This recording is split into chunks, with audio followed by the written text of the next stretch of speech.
విజయవాడలో ఒక 3 BHK లేదా 4 BHK ఫ్లాట్ చూస్తున్నారా? అయితే ఇది బందర్ రోడ్ కి దగ్గరగా ఒక మంచి ప్లెజెంట్ లొకేషన్ లో సేల్ కి వచ్చిన గేటెడ్ కమ్యూనిటీ ప్రాజెక్ట్.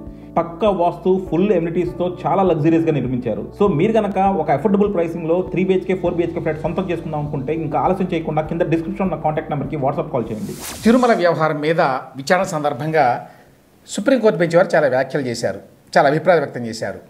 దాని మీద వీక్షకుల నుంచి కూడా చాలా ప్రతిస్పందన ఉంది. నేను నిన్న చేసిన వీడియో మీద చాలామంది చాలా మంచి మంచి అబ్జర్వేషన్ చేశారు. వారు చేసినటువంటి కామెంట్స్లో లేవనెత్తినటువంటి కొన్ని ముఖ్యమైన అంశాలని నేను ఇక్కడ మీతో పంచుకుంటాను. పాయింట్ 1, సుప్రీంకోర్టు న్యాయమూర్తులు ఏమన్నారంటే నిన్న హీరింగ్ సందర్భంగా, why go to press without proof on ghee, అంటే కల్తీ అయింది నెయ్యి అనే దాని మీద ఎటువంటి ప్రూఫ్ లేకుండా, ఆధారాలు లేకుండా ప్రెస్కి ఎందుకు వెళ్ళడం అని కామెంట్ చేశారు న్యాయమూర్తులు. దీని మీద చాలామంది వీక్షకులు కూడా అభ్యంతరాలు వ్యక్తం చేశారు. దీంతో నేను కూడా ఏకీభవిస్తాను. ఎందుకంటే ఎన్డీటీవీ రిపోర్ట్ వచ్చిన 2 నెలల తర్వాత సీఎం అంశాన్ని ప్రస్తావించారు. ఎన్డీటీవీ రిపోర్ట్ అనేది ఆధారమా కాదా, ఏ ఆధారం లేకుండా ముఖ్యమంత్రి చంద్రబాబు నాయుడు గారు మాట్లాడారా? మరి సుప్రీంకోర్టు న్యాయమూర్తుల లెక్క ప్రకారం ఇక ఆధారం అంటే ఏంటి? పాయింట్ నెంబర్ 2, సెకండ్ ఒపీనియన్ తీసుకోకుండా ఎట్లా మాట్లాడతారు, ఇది ఎట్లా కండిషన్ అవుతుందని చెప్పి చాలామంది ప్రస్తావించారు, వీక్షకులు కూడా. నేషనల్ డైరీ డెవలప్మెంట్ బోర్డు అనేది ప్రతిష్టాత్మక సంస్థ. ఇది భారత ప్రభుత్వం ఆధ్వర్యంలో ఏర్పడింది, పార్లమెంట్లో చట్టం ద్వారా ఏర్పడింది. మరి ఆ సంస్థ ఇచ్చిన రిపోర్ట్కి విలువ లేదా? ఎందుకంటే ఆ రిపోర్ట్కి ఏం విలువ లేనట్టుగా నిన్న న్యాయమూర్తుల వ్యాఖ్యానం ఉంది. ఇంకో ప్రశ్న ఏంటంటే, ఇక్కడ సెకండ్ ఒపీనియన్ తర్వాత మాట్లాడవలసింది అని అన్నారు న్యాయమూర్తులు. అంటే సెకండ్ ఒపీనియన్ తర్వాత మాత్రమే మాట్లాడాలా, అప్పుడు మాట్లాడవచ్చా?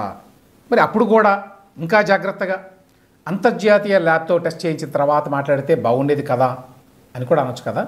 Point number 3, why go to press without proof అని న్యాయమూర్తులు అన్న మాటలో సీఎం చంద్రబాబు నాయుడు గారు కావాలని ప్రెస్ మీట్ పెట్టి ఈ అంశం గురించి మాట్లాడారు అనేటువంటి అర్థం ధ్వనిస్తోంది. నిజానికి చంద్రబాబు గారు ఈ అంశాన్ని ప్రస్తావించింది ఎన్డీఏ అంతర్గత మీటింగ్లో సెప్టెంబర్ 18వ తేదీన. ముఖ్యమంత్రి దీని గురించి ప్రత్యేకంగా ప్రెస్ మీట్ ఏమీ పెట్టలేదు అనే విషయం మరి న్యాయమూర్తులకు తెలుసో లేదో తెలియదు. పాయింట్ నెంబర్ 4, కల్తీ వ్యవహారంలో దర్యాప్తు ఎలా జరగాలి అనే దాని గురించి కాకుండా సీఎం ఏం మాట్లాడారు అనే దాని మీద, రాజకీయ ప్రయోజనాల కోసమే వాడుకున్నారు అనే అర్థం వచ్చేలాగా సుప్రీంకోర్టు న్యాయమూర్తులు దాని మీదనే ఫోకస్ చేసి మాట్లాడడాన్ని చాలామంది హర్షించడం అలా. పాయింట్ నెంబర్ 5, చాలామంది వేసే ప్రశ్న ఏంటంటే, కల్తీ జరిగిందని ఒక రిపోర్ట్ వచ్చిన తర్వాత ప్రభుత్వ అధినేతగా ఉన్న వ్యక్తి దాన్ని మరి దాచిపెట్టడం మంచిదా, దాని గురించి ప్రజలకు చెప్పడం మంచిదా? ప్రజలకు జవాబుదారీ అయిన సీఎం ప్రజలతో పంచుకుంటే దాన్ని ఎట్లా తప్పుపడతారు అని చాలామంది ఆశ్చర్యం వ్యక్తం చేశారు. ప్రజలకి భక్తులకి సంబంధం ఉన్న అంశం గురించి వాళ్ళకి చెప్పకపోవటం చట్టపరంగా నైతికంగా కరెక్ట్ అవుతుందా? పాయింట్ నెంబర్ 6, సిట్టు విచారణలో కల్తీ జరిగింది అని తేలిన తర్వాత సీఎం గారు మాట్లాడితే బాగుండేది అన్నట్టుగా మరి సుప్రీంకోర్టు న్యాయమూర్తులు వ్యాఖ్యానించారు నిన్న. ఇక్కడ న్యాయమూర్తులు ఒక పొరపాటు పడినట్టుగా కనిపిస్తోంది. కల్తీ జరిగింది అనే రిపోర్ట్ ఆల్రెడీ ఉంది. టీటీడీ చరిత్రలో తొలిసారిగా ఎన్డీడీబీ స్థాయి ల్యాబ్కి పరీక్షల కోసం పంపారు. అందులో కల్తీ జరిగింది అని రిపోర్ట్ వచ్చింది. 1 కాదు, 2 కాదు, 4 శాంపిల్స్ని పరీక్షకు పంపారు. 4 శాంపుల్స్కి 4 రిపోర్ట్లు వచ్చినాయి. 4 రిపోర్టుల్లోనూ కల్తీ జరిగింది అని వచ్చింది. ఇందులో రెండో అంశం, ఆ కల్తీలో జంతువుల కొవ్వు కలిసిందా లేదా అనేది, ఇది కూడా రిపోర్ట్లో ఉంది. మరి జస్టిస్ విశ్వనాథన్ గారు ఇందులో క్లారిటీ లేదు ఈ రిపోర్ట్లో అని ఎందుకన్నారో తెలియదు. క్లారిటీ ఉండాలంటే ఏం చేయాలో ఆయన చెప్పాల. ఇందులో మూడో అంశం, సిట్ని వేసింది కల్తీ జరిగిందో లేదో తెలుసుకోవడానికి కాదు. సిట్కి ఆ కాంపిటెన్స్ ఉండే అవకాశం లేదు. సిట్టు వాళ్ళు తేల్చలేరు కల్తీ జరిగిందా లేదా అనేది, అది ల్యాబ్స్ వాళ్ళే తేలుస్తారు. సో కల్తీ ఎలా జరిగింది, ఎందుకు జరిగింది, ఎవరు బాధ్యులు అనే విషయాలను తేల్చడం కోసమే స్పెషల్ ఇన్వెస్టిగేషన్ టీంని వేశారు. కాబట్టి కల్తీ జరిగినట్టుగా సిట్టు విచారణలో తేలాలి అన్నట్టుగా న్యాయమూర్తులు మాట్లాడడం కరెక్ట్ కాదు. పాయింట్ నెంబర్ 7, కల్తీ నెయ్యిని వాడలేదు కదా అనే ప్రశ్న పదే పదే వేశారు న్యాయమూర్తులు ఇద్దరూ కూడా. జస్టిస్ కేఆర్ గవాయ్ గారు, జస్టిస్ కేవి విశ్వనాథన్ గారు. వాడాము అని టీటీడీ వారు ఘంటాపథంగా చెప్పకపోవచ్చు, కానీ వాడలేదు అని కూడా చెప్పలేదు. దానికి కారణాలు ఉన్నాయి. ఎందుకంటే అదే supplier AR dairy foods private limited అనే కంపెనీ సప్లై చేసిన 6 ట్యాంకర్లని అంతకుముందు వాడారు టీటీడీలో ప్రసాదాల తయారీలో.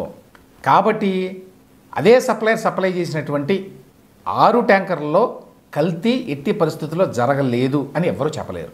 కల్తీ నేను వాడాము అని టీటీడీ గట్టిగా చెప్పలేదు కాబట్టి ఆ పాయింట్ మీద బెంచి పదే పదే మాట్లాడాల్సిన అవసరం లేదు. పాయింట్ నెంబర్ 8, పబ్లిక్కి తిరుమల భక్తులకి విషయం చెప్పకుండా ఒకవేళ ప్రభుత్వం సిట్ వేసింది అనుకోండి, అప్పుడు కూడా సమస్యలు వస్తాయి. సిట్ వేయాల్సిన పరిస్థితి ఎందుకు వచ్చింది అనే అనుమానాలు వస్తాయి. ప్రభుత్వం ఏదో దాచిపెడుతోంది అని జనం కానీ భక్తులు కానీ భావించవచ్చు. ప్రభుత్వం ఈ విషయాన్ని ఎందుకు సీక్రెట్గా ఉంచింది అని ఇదే కోర్టులు కూడా ప్రశ్నించవచ్చు. అందువల్ల ఈ కత్తికి 2 వైపులా పదును. పాయింట్ నెంబర్ 9, వైవి సుబ్బారెడ్డి గారు వేసిన పిటిషన్లో అంశాల మీద ఆధారపడి సుప్రీంకోర్టు బెంచ్ వారు ఈ ప్రశ్నలన్నీ సంధించారు అనేది వాస్తవం.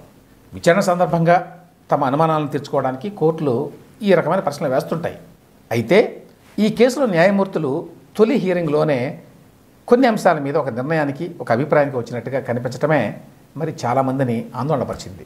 వాటి నేపథ్యంలోనే మరి న్యాయమూర్తులు కొన్ని సమర్థనీయం కాని వ్యాఖ్యలు చేశారు అని భావించాలి. మరీ ముఖ్యంగా ఏపీ సీఎం మత రాజకీయాలు చేస్తున్నారు అనే అర్థం వచ్చేలాగా చేసిన వ్యాఖ్యలు ఏమాత్రం సమర్థనీయం కాదు. పాయింట్ నెంబర్ 10, సుప్రీంకోర్టు చేసిన వ్యాఖ్యల్లో నాకు సమంజసంగా కనిపించింది ఒక్కటే. అదేంటంటే సీఎం గారు సిట్ విచారణకు ఆదేశించినప్పుడు ఈ అంశం గురించి పదే పదే మాట్లాడకూడదు, సిట్ ఏర్పాటు తర్వాత అసలు మాట్లాడకూడదు. కరెక్టే అంతవరకు. లేకపోతే ఈ సీఎంకి గతంలో ఉన్న సీఎం జగన్మోహన్ రెడ్డి గారికి తేడా లేదు. జగన్ గతంలో చంద్రబాబు నాయుడు గారి మీద కేసులు పెట్టినప్పుడు తానే ప్రాసిక్యూటర్, జడ్జి, జ్యూరీలాగా వ్యవహరించాడు, ఆయన కానీ ఆయన ప్రభుత్వం కానీ. మరి ఈ విషయంలో చంద్రబాబు నాయుడు గారు కొంచెం సంయమనం పాటించి ఉంటే బాగుండేది అనే అభిప్రాయంతో నేను కూడా ఏకీభవిస్తున్నాను. ఇక చివరగా చెప్పవలసిన ఒక అంశం ఏంటంటే ఈ సుప్రీంకోర్టు బెంచ్లో ఎవరెవరు ఉన్నారు అనే దాని గురించి. Justice KR Gavai, justice KV Viswanathan అని చెప్పాను. ఇందులో జస్టిస్ కేవి విశ్వనాథన్ గారు గతంలో అంటే 2013లో జగన్మోహన్ రెడ్డి జైల్లో ఉన్నప్పుడు ఆయన బెయిల్ కోసం సుప్రీంకోర్టులో ఆయన లాయర్గా వాదించారు. విశ్వనాథన్ గారు సుప్రీంకోర్టు జడ్జి అయింది 2023లోనే. కానీ అప్పుడు బెయిల్ ఏమి రాలా ఆయన వాదించినా కూడా.